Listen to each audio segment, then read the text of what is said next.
Oke, kembali lagi di So Jadi Pandit dan kali ini gue mau review beberapa pertandingan yang berlangsung di Sabtu malam maupun Minggu dini hari. Dan sebelum kita masuk ke Premier League, kita update dulu dari liga-liga lain. Bundesliga, Bayern Munchen kalah telak di bantai 5-1 berhadapan dengan Frankfurt, bahkan sampai Tuchel bilang kita sangat layak kalah. Kita harus menyalahkan diri kita sendiri, kata Tuchel. Ya, gue nggak ngerti lah, mungkin lagi bad day aja. Dan dari susunan pemain juga Choupo-Moting yang dipilih di situ, mungkin Tuchel lebih mau fokus ke Champions League, padahal Champions League juga udah lolos. Nggak ngerti lah apa yang terjadi.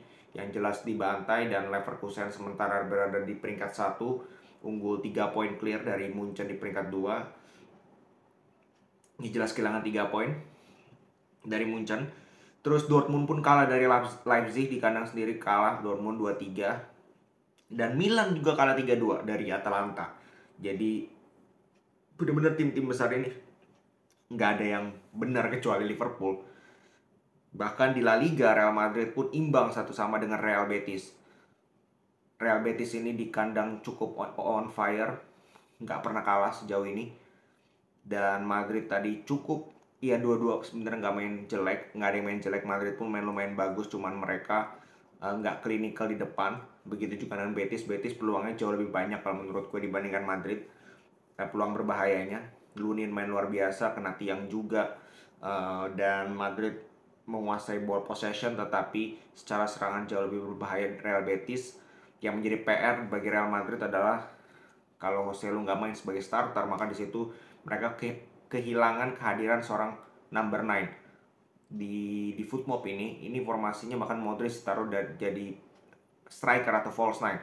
Dan tadi berapa kali bahkan Modric itu masuk ke kotak penalti, yang artinya memang ini bukan keunggulan dari Modric. Kita tahu Modric itu harus di tengah, dia yang mau create peluang.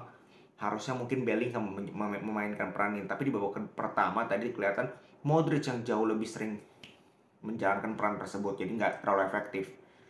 Jadi ya ini kehilangan poin, atau mungkin gua rasa nggak kehilangan poin juga ya, karena Betis bukan lawan yang mudah, apalagi main di kandang sendiri seperti yang gua tadi bilang. Dan golnya kan keren banget, golnya bukan salah siapa-siapa, itu memang gol kelas.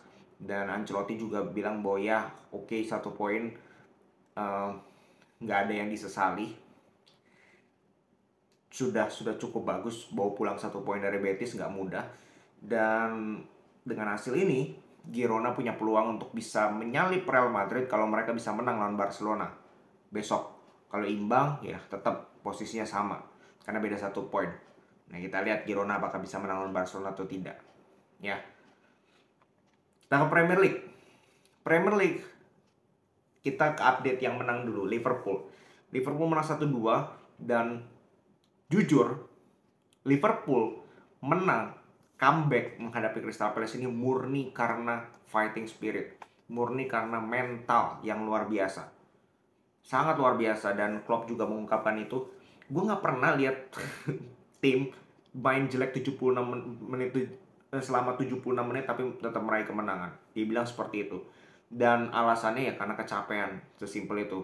Mereka main paling awal kan, jam setengah 8 tadi, artinya di sana setengah 2.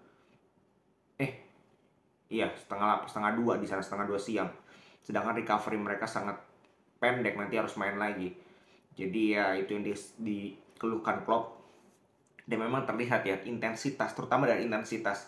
Ketika 11 lawan 11, itu nyaris Liverpool nggak ada peluang loh. Nyaris nggak ada peluang. Bahkan di babak pertama itu satu-satunya peluang besar dari kedua tim itu dari Crystal Palace. Ya, yang save-nya Alisson Becker yang luar biasa itu kena tiang juga. Sisanya nggak ada peluang Liverpool. Baru di babak kedua, ketika kena kartu merah, di situ Liverpool lebih ngegas dan langsung gol kan. Setelah kena kartu merah itu langsung benar-benar gol. Baru di situ mereka lebih ngegas dan mereka mendapatkan lebih banyak peluang, setengah peluang, walaupun shots on target itu benar-benar cuma 2, dan dua-duanya jadi gol dari Elliot dan juga Salah. Jadi ya Liverpool mentalnya masih luar biasa kalau menurut gue. Dan mereka minimal untuk pekan ini, untuk beberapa hari ini, mereka ada di pucuk karena Arsenal tadi kalah lawan Aston Villa.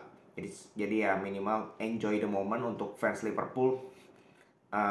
Pekan ini kedinginan karena berada di pucuk klasemen. Oke, Nah, kita ke tim-tim yang menolak menang. Menolak menang. Ke Arsenal. Arsenal tadi kalah 1-0 berhadapan dengan Aston Villa. Aston Villa ini kemarin secara permainan ngobok-ngobok City. Dan sekarang nggak sedominan kemarin lawan City kalau menurut gue. Arsenal di babak pertama sebenarnya mereka tampil, kalau menurut gue itu lumayan bagus di babak pertama. Aston Villa juga lumayan bagus di babak pertama. Mereka saling menyerang, saling mendapatkan peluang. Arsenal dapat cukup banyak peluang. Odegaard, Saka itu cukup mendapatkan peluang tapi nggak ada yang gol. Emi bagus banget mainnya, Emiliano Martinez di pertandingan kali ini melakukan banyak save. Tapi yang menjadi problem di babak kedua itu Arsenal itu drop. Arsenal itu ngedrop banget, nyaris gak ada peluang berbahaya. Mungkin ada di detik-detik akhir tapi enggak. Yang Havertz golnya dianulir, that's it. Sisanya benar-benar nggak ada peluang yang nyata. Oh, ada Odegaard satu yang tap innya melebar, udah that's it. Babak kedua benar-benar nyaris nggak ngapa-ngapain Arsenal di babak kedua, cuma sekedar menguasai pertandingan bolak-balik tapi nggak ada peluang yang nyata. Nah, ini yang menjadi repot. Ya, menjadi repot. Memang kita tahu Aston Villa ini nggak mudah, tapi Arsenal juga sebenarnya kurang klinikal di depan, itu yang menjadi problem. Gabriel Jesus mainnya amburadul, jelek ya minta ampun. Berapa kali momentum dia kehilangan bola, kontrolnya jelek. Ya susah juga. Penggantian Ketia, siapa yang mau diharapkan untuk cetak gol? Ketika Saka tidak bisa cetak gol, ketika Odegaard tidak bisa cetak gol, ketika Martinelli tidak bisa cetak gol, maka striker kan harusnya menjadi satu-satunya tumpuan akhir, satu-satunya harapan akhir untuk bisa cetak gol. Ternyata striker dimiliki Arsenal ini nggak bisa cetak gol dua-duanya. Nah, ini yang repot, sangat amat repot. Dan ya, kalau dibilang apakah layak kalah, gue bilang Arsenal tidak layak menang. Ya, tapi Aston Villa nggak unggul-unggul amat juga. Ya mungkin 1-0 ya cukup layak untuk Aston Villa. Dan dengan hasil ini Aston Villa cuma beda 1 poin dengan Arsenal di peringkat ketiga, 35, Arsenal 36. Jadi benar-benar Aston Villa ini musim ini sangat on fire sejauh ini dengan Unai Emery. Dan permainan mereka, golnya kan keren banget itu. Bagaimana set play mereka, build up dari belakang, dan kita lihat nanti seberapa konsisten Aston Villa ya. Nah, kita ke laga terakhir MU lawan Chelsea. Setelah dikritik oleh media, setelah Ten Hag ban media, wah di situ mereka tampak solid, main luar biasa lawan Chelsea. Memang cuma menang tipis, tapi secara permainan itu bisa lebih banyak menangnya. Dan next match ketemunya Bournemouth di atas kertas, di kandang lawan Bournemouth. Ya elah, masa nggak bisa mempertahankan permainan lawan Chelsea, bahkan lebih baik harusnya. Ternyata fail. Ternyata benar-benar fail. Starting 11 cuma beda 1, yaitu Martial dimasukkan menggantikan Højlund. Sama back lah, Luke Shaw ditaruh jadi back tengah. Lindelof kan nggak bisa main. Sama Reguilon dimainkan sejak awal. That's it. 15 menit awal itu masih bagus, masih lumayan bagus, masih menguasai pertandingan, masih mendapatkan peluang. Tapi sayangnya mereka kebobolan lewat satu gol yang lucu, miskom antara Maguire, Luke Shaw telat, Amrabat juga bengong, Bruno salah passing, McTominay nggak scanning dan sebagainya. Itu banyaklah kesalahan. Ini disorganized, benar-benar lini pertahanan ini begitu rapuh, begitu gak ada koordinasi, sehingga terjadilah gol pertama dari Solanke. 15 menit masih lumayan, habis itu mereka ngedrop ya. Bahkan Bournemouth dapat beberapa peluang counter yang sangat berbahaya, tapi entah finishing pass-nya jelek, entah end passing-nya jelek, atau Maguire menyelamatkan ya. Kena tiang sekali, dianulir sekali di babak pertama. Bournemouth jauh lebih berbahaya di babak pertama. Masuk babak kedua ya sama, 15-20 menit MU ngegas, dapat berapa kali diblok bolanya dan sebagainya, peluang-peluang nyaris lah. Tetapi nggak ada gol, malah kebobolan. Kebobolan lewat Billing yang baru masuk langsung cetak gol. Ya, golnya juga ya kalah duel, bola atas, Onana nggak nyampe tangannya. Stupid goal kalau menurut gue. 2-0 praktis ngedrop. Bener-bener 2-0 ngedrop MU. Secara permainan, secara fighting spirit udah ngedrop pemain. Udah malas-malasan, udah lesu. Sehingga ya Bournemouth jauh lebih mengontrol pertandingan kalau gue bilang. Jauh lebih mengontrol pertandingan, jauh lebih tenang mereka bermain, dan mereka mampu kill the game 3-0. Bahkan bisa 4. Itu 4, itu harusnya 4 VAR tapi menggagalkan karena gue nggak ngerti kenapa gagal. Karena handballnya kan nggak sengaja, sama sekali nggak sengaja, tapi ya sudahlah. Artinya 0-3 di kandang unacceptable. Itu dikatakan oleh Bruno, bahkan Ten Hag pun bilang ini sangat mengecewakan, bahkan sampai minta maaf ke fans. Fansnya udah pada pulang tadi 3-0. Jadi apakah masalah dari MU ini soal fighting spirit?